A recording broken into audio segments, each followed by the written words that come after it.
They never take responsibility for their actions and words. Even when you prove them wrong, they're not going to apologize. They're not going to say, I'm sorry. What they might do is go back into the past and dig up something that you did back then to distract you from the I got you now thing.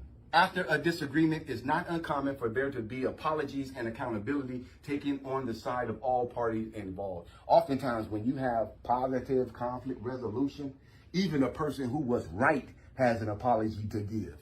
Because you can say to him, you know what? I'm glad we sat here and talked. I overreacted in the beginning. Even though you was right, you can still be like, hey, I still overreacted. I apologize for my part. You know, I should have just had the conversation with you. And if you can't apologize and find somewhere to soften that thing up and apologize and learn something yourself, because all you're doing is learning something yourself. You got to always learn, man.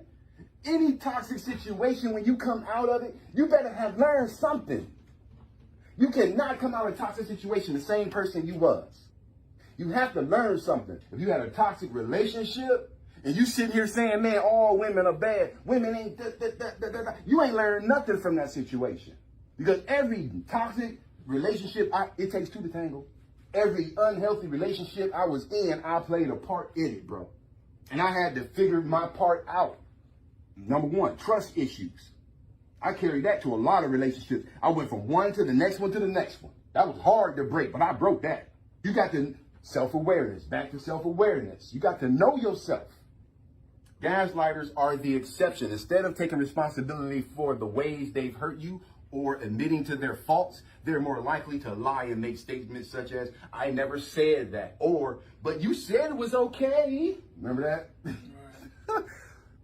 Because when you know what this is, you don't allow people to use it on you, because people use this on you every single day. People are gaslighting you. People are manipulating you every day.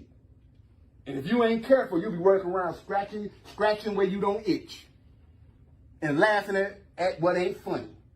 By saying this, it may be difficult to refute a gaslighter's lies when they appear, but it's also important to not allow their attempts to confuse your sense of reality to succeed. If you're able to confront them verbally, do so with a sense of conviction.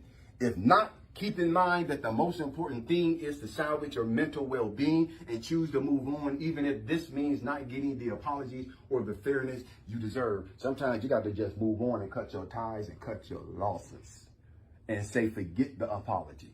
Forget the recognition. I've lost enough. I don't want to lose no more.